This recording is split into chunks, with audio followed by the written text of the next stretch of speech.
and welcome to the Plain Talk Podcast. I'm your host, Rob Port.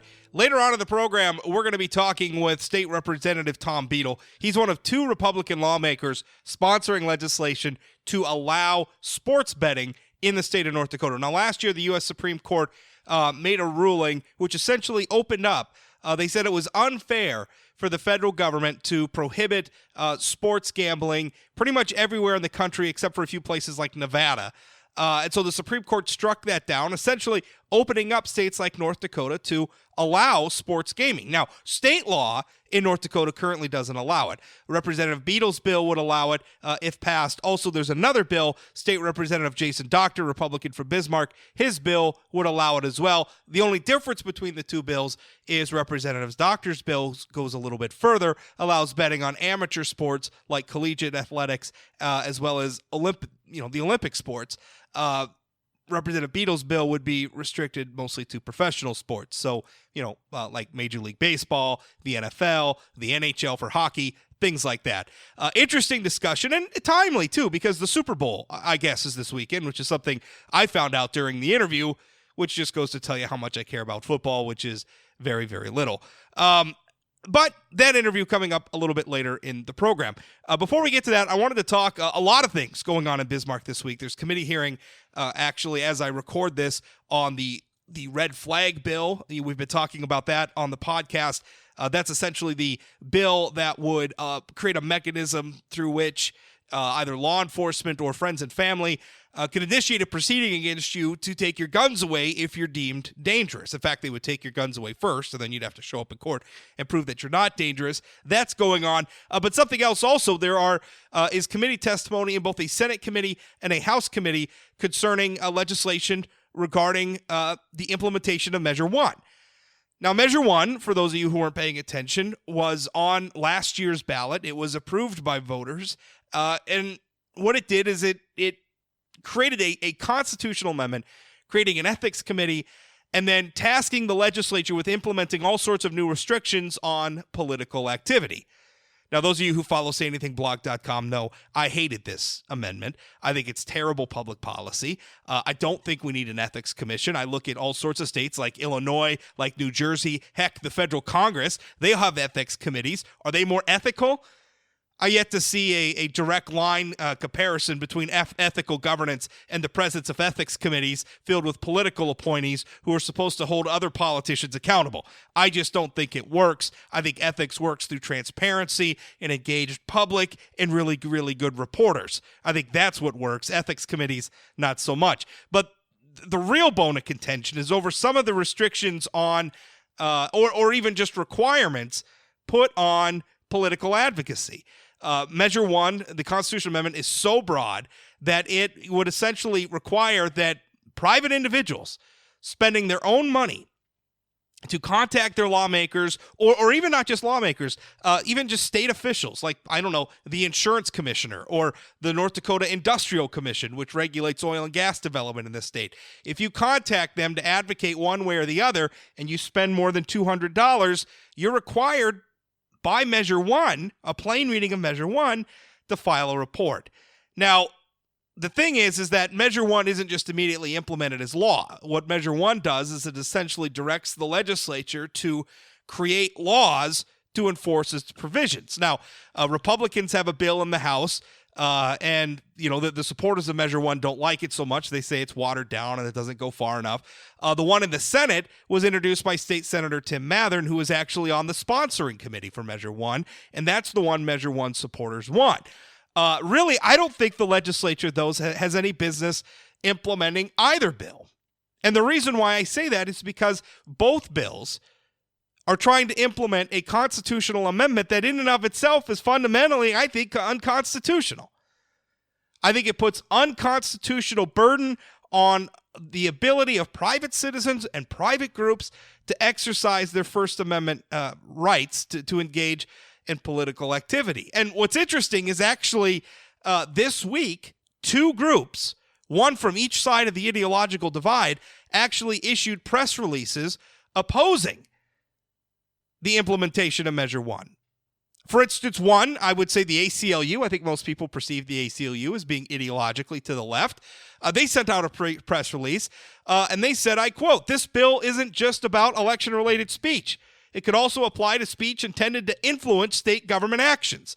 Citizens calling their legislators to advocate for changes in a particular law or advocacy group's campaign in support of legislative and regulatory issues that matter most to them might find themselves caught up in trying to figure out these confusing new requirements, or worse, may find themselves in violation of the law and subject to penalty.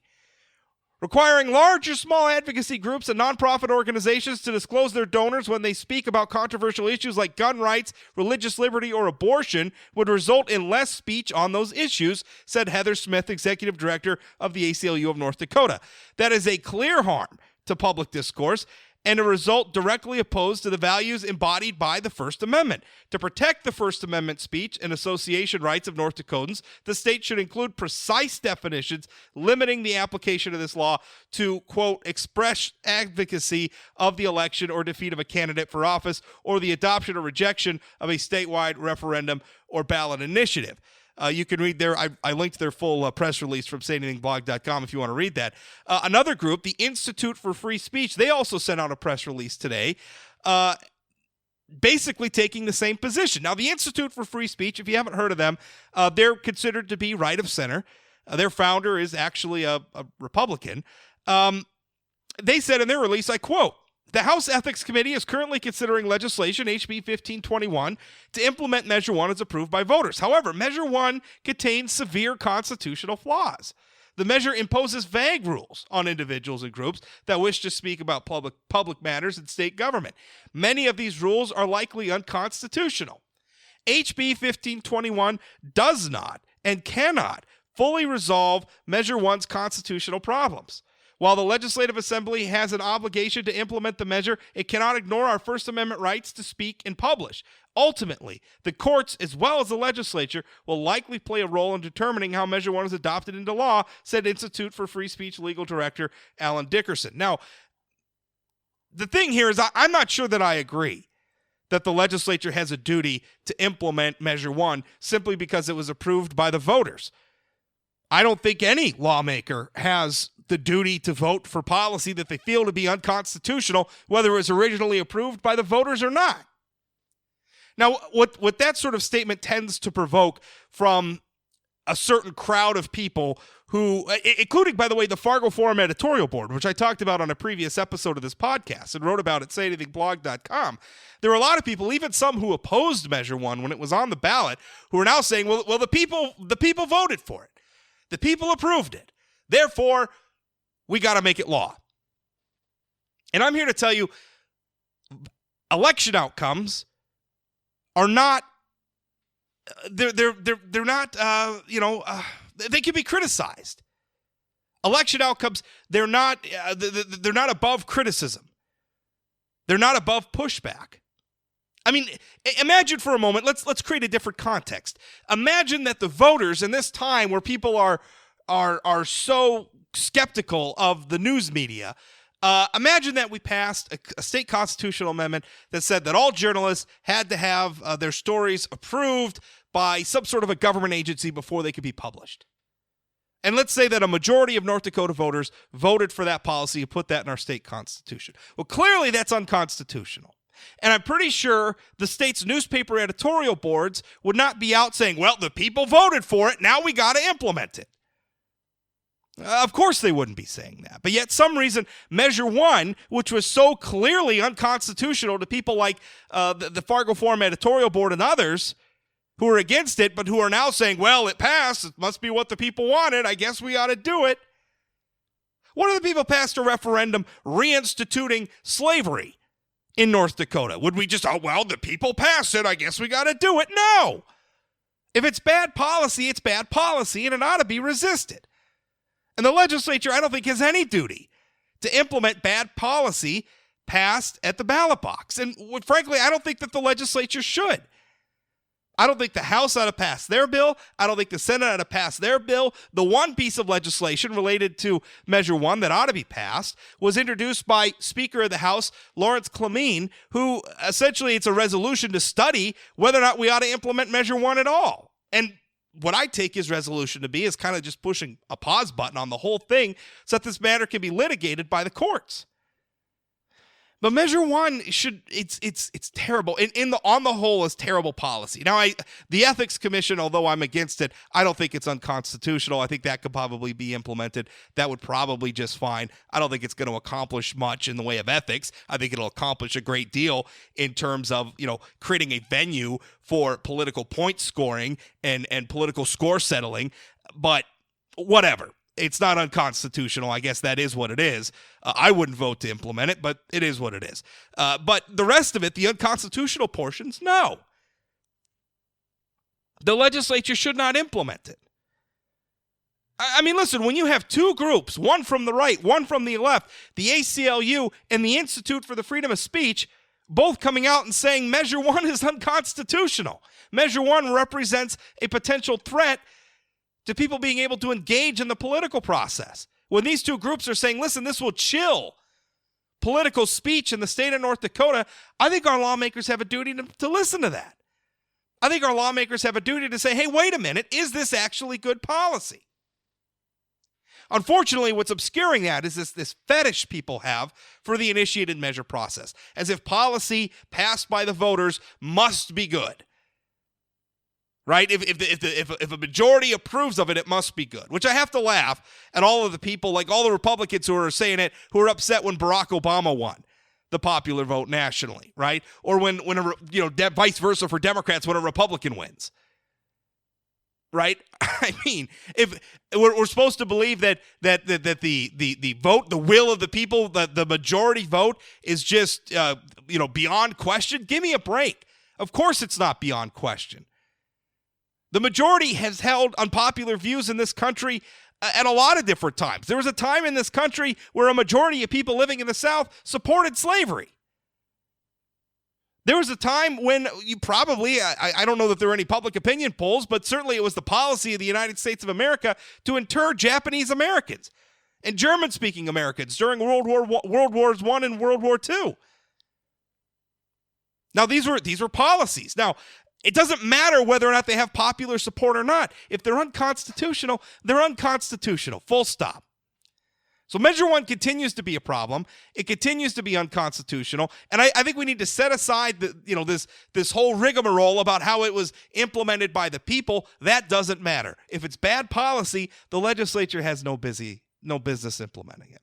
Anyway, we're going to move on now to our interview with State Representative Tom Beadle about the potential for sports gaming in North Dakota.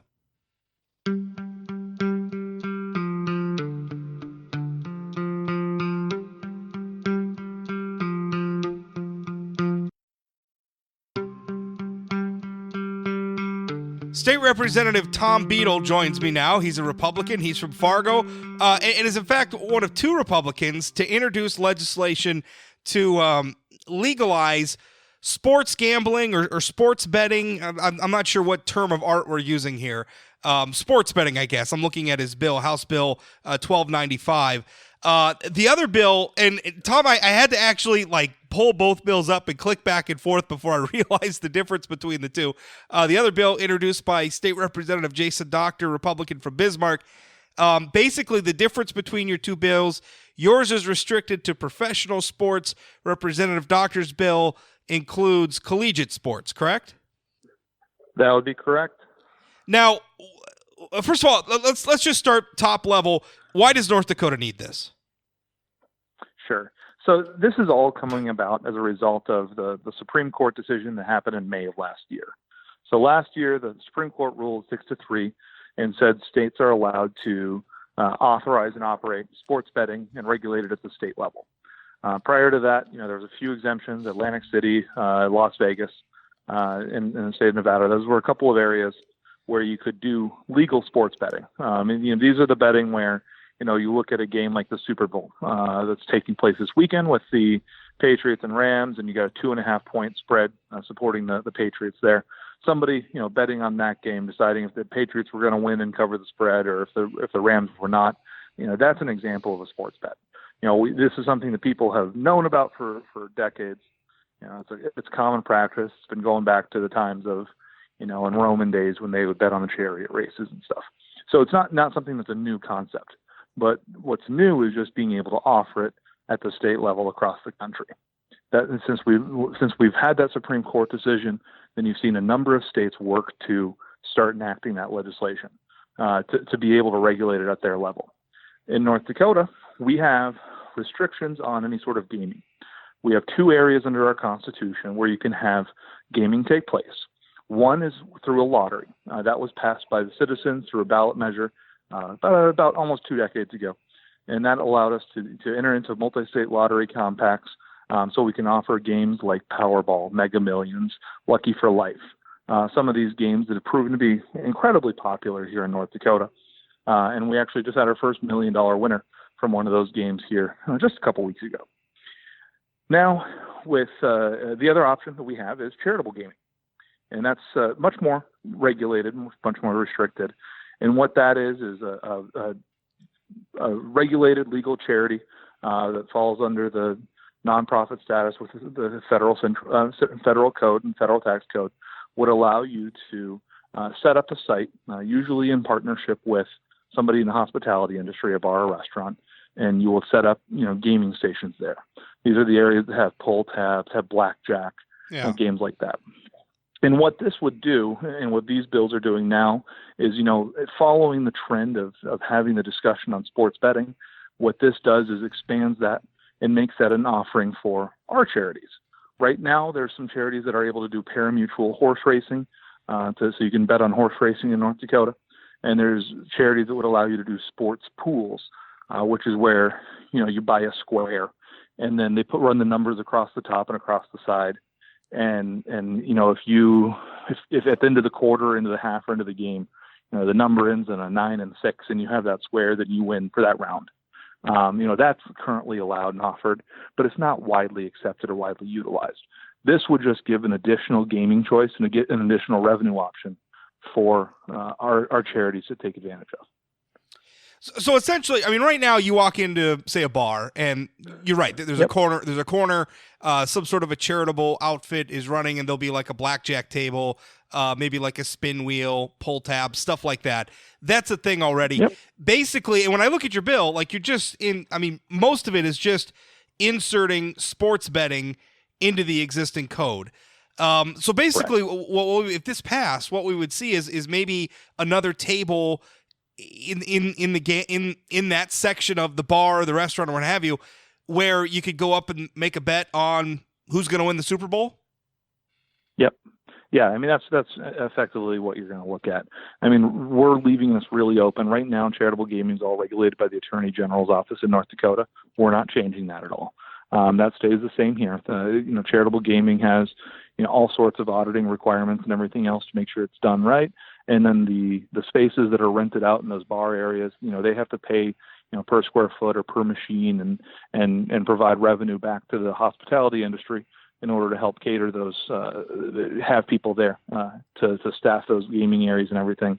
And then the revenue off the top goes back to the nonprofits, whether it's local high school or hockey boosters club or the autism center or numerous nonprofits and valuable entities that we have.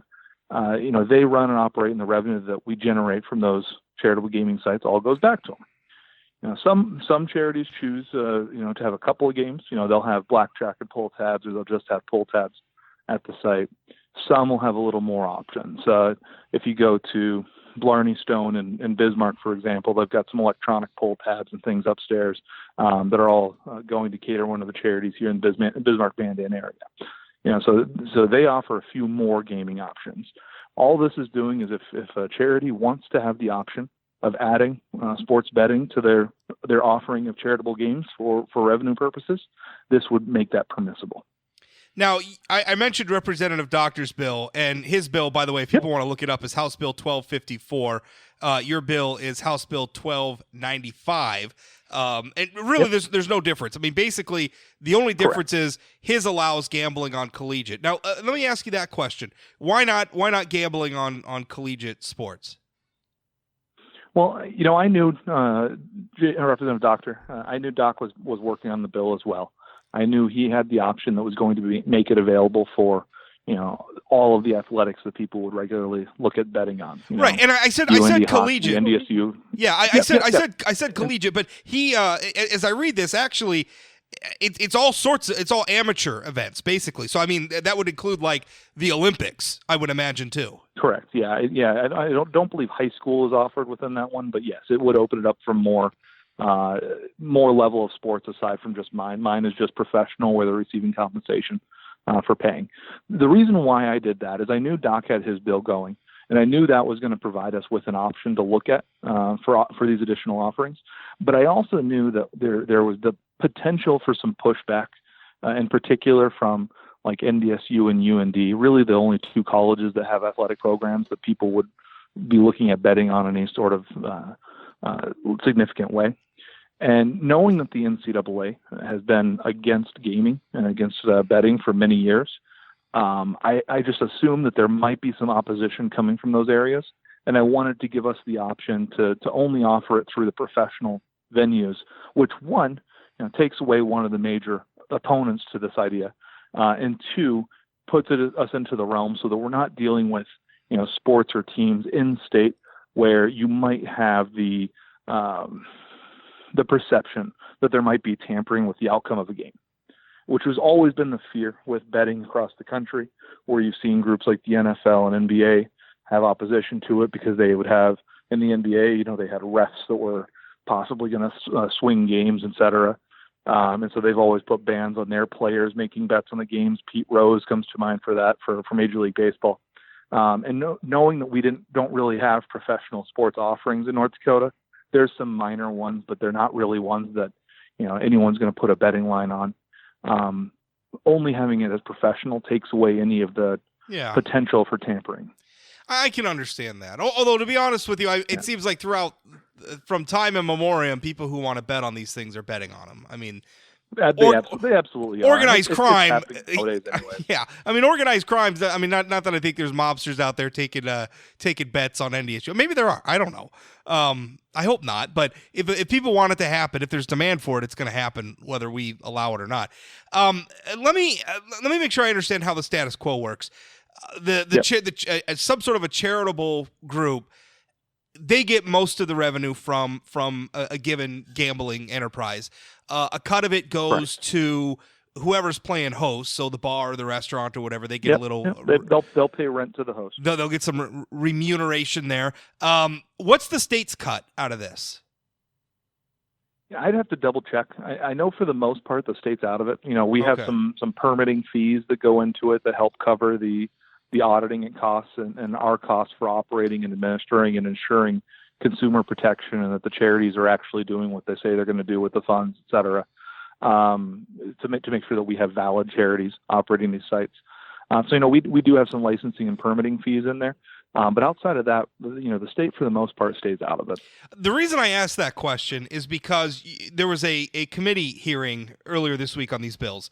And one of the people who testified at the committee was a woman by the name of Lisa Vig of Gambler's Choice. Now, they're a treatment program. I think they're part of Lutheran Social Services.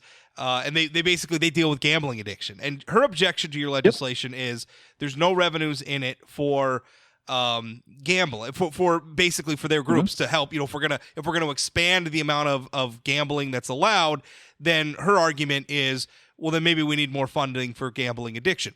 Logical, but that got me to thinking, well, where's that revenue going to come from? And shouldn't it logically come from some sort of revenue produced by the gaming itself? Yeah, and we do currently provide some revenue coming off of the lottery. A percentage of the lottery revenue that goes towards North Dakota goes towards treating gambling addiction. And I think that money ends up flowing from the lottery through the DHS budget, and then gets doled out to support groups from there. So there is currently state revenue that goes towards that, but I don't believe any of that is tied towards charitable gaming, because we do want most of the revenue coming from that. We want as much of it as possible to go back to actually support those charities and the missions that they represent. An argument against your bill that came up, the North Dakota Family Policy Alliance, which is sort of a socially conservative group in the state, They showed up, they testified, they said it's not morally justifiable to get revenue from someone who's addicted to gambling. Their executive director said, quote, "Sports betting is bad social policy, it is bad economic policy, and it is bad governmental policy." How do you respond to that criticism? I understand where they're coming from.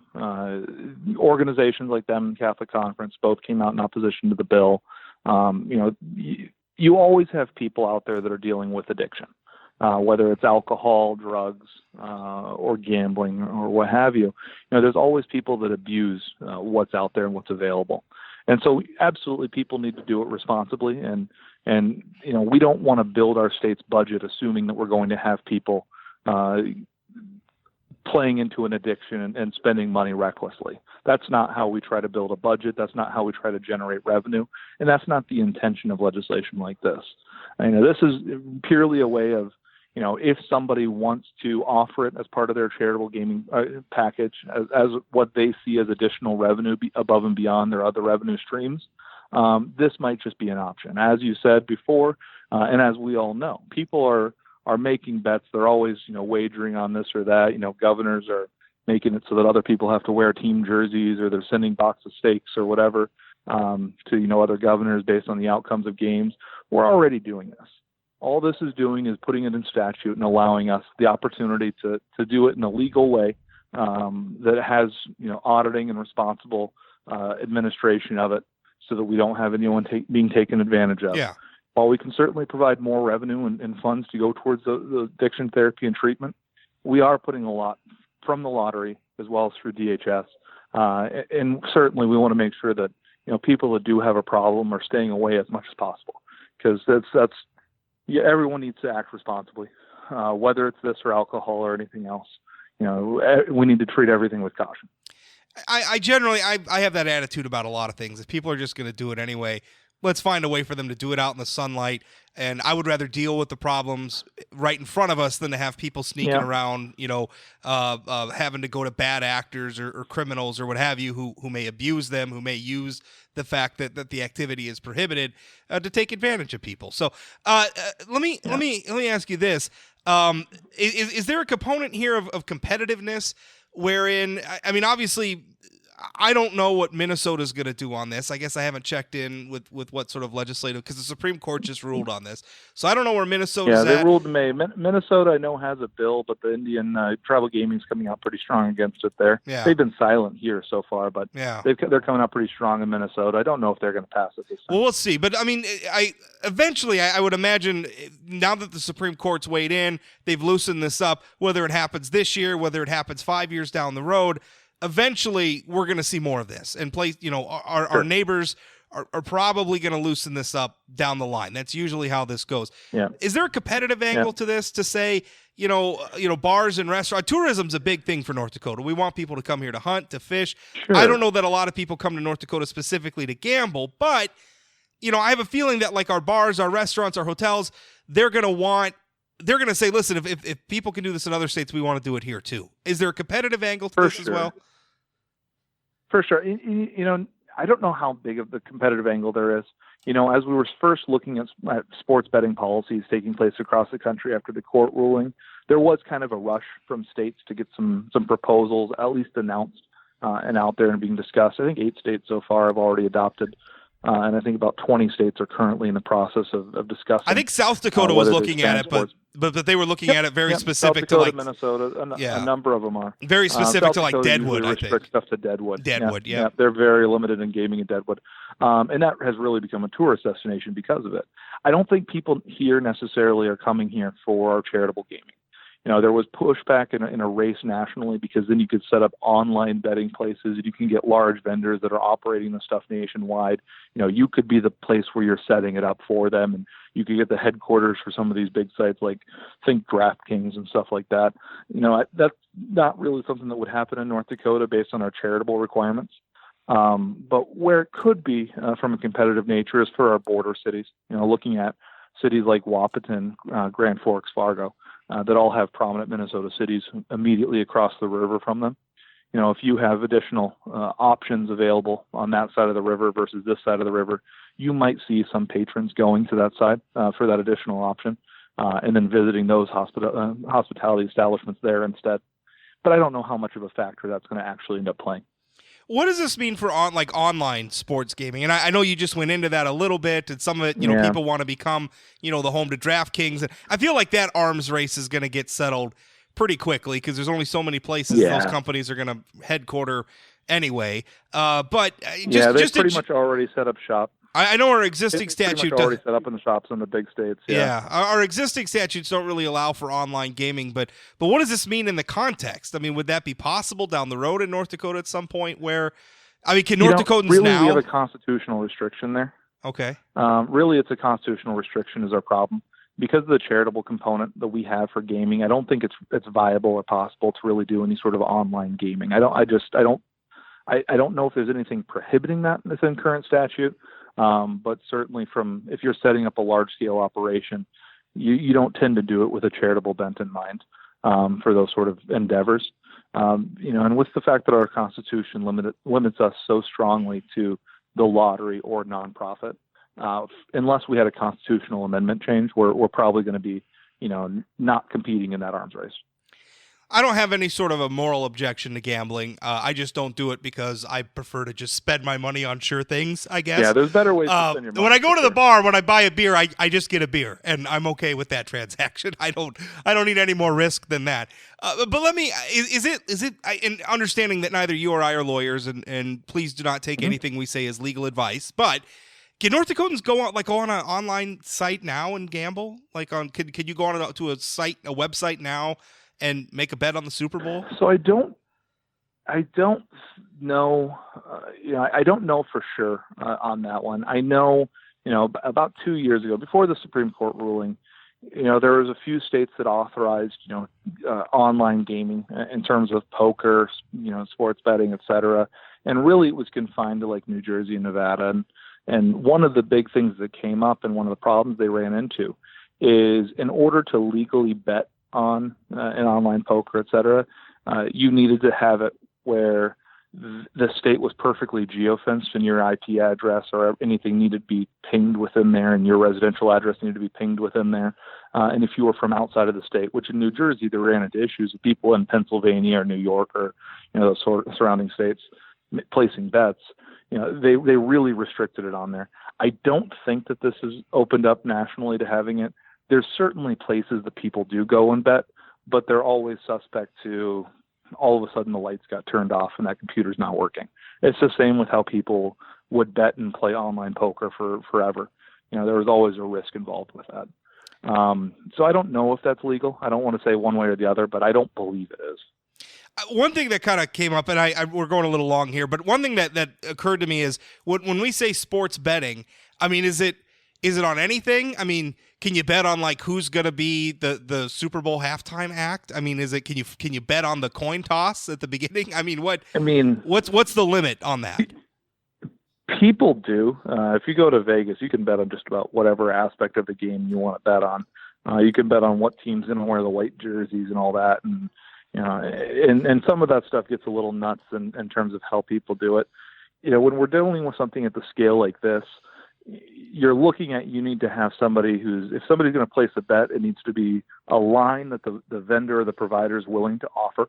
So, for example, Patriots ahead by 2.5. That's a line that a vendor needs to be willing to offer, because if they're not offering the game or they're not offering a spread on it, you're not going to be able to bet on it. And then also typically they're only going to offer that if you then have people that are willing to bet the other side to it. And so all of those things kind of factor in. So I don't see, people going crazy with it and betting on all the different aspects here. For the most part, it's going to probably be pretty limited. I'll give an example. I was at a conference for Council of State Governments down in Las Vegas a couple of years ago. It was the annual conference there, and that was right before NDSU was playing in the semifinal game to go to the national championship. And and this was the year that they ended up going back to the title and facing JMU and beating JMU to reclaim it. And I went to the sports betting place at Mandalay Bay, which is one of the largest ones in the country, and because I wanted to go and place a bet in support of NDSU. But the FCS games were deemed not competitive enough, and so they didn't actually offer those games to be able to have bets placed on them. So even though the game was going to be played, and there were lines out there, I think NDSU was favored by 14.5. The vendor didn't think that was one they wanted to offer. And so that's kind of how they kind of thought it wasn't a good bet for them, maybe. For sure. But that's how it'll play out here. You need to have somebody who's willing to actually offer that line and offer that bet for somebody to be able to place it on there. So it's possible your bill would allow that sort of thing. It's just unlikely. Yeah, it's just unlikely that they're gonna get that granular with it. If that's how they want to throw their money away, they certainly can. Yeah. Doesn't matter to me. All this does is makes it permissible. Well, Tom, I think it could be a big deal. I mean, I think it could be a real boon to a lot of I can imagine Super Bowl watch parties enhanced by the fact that you could put down a bet before the game. World Series, I think it'd be fun. I think it could add a lot to some of our state's businesses. Thank you for your time. I appreciate you coming on. No problem, Rob. Thanks for having me on, Rob, and enjoy your new podcast and all the endeavor you have going on with that. Thank you.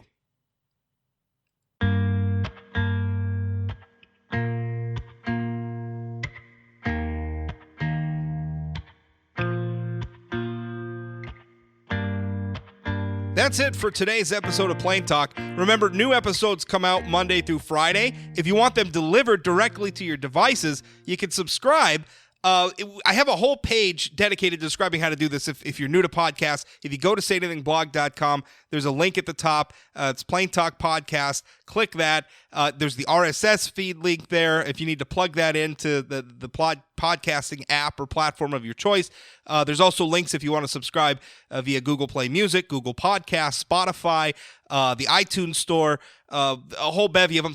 There's just a lot of them there. There's a lot of different ways to do it. If you're having any problems at all figuring out how to do this, email me. I've helped several people so far. Don't mind helping you at all. I love podcasting. I listen to a ton of podcasts myself. In fact, if you ask, I may even give you a few recommendations. Email me, rob@sayanythingblog.com. Also, if you go to iTunes is very important to podcasters, particularly the ratings at iTunes. So if you're enjoying the show, if you went there, if you rate the podcast, if you leave a review, as a couple of you already have, that really helps out a lot. And be honest, if you don't like the podcast, I guess, you can reflect that way as well. But if you rate and review the podcast, that helps us out. Thanks for listening. We'll talk again.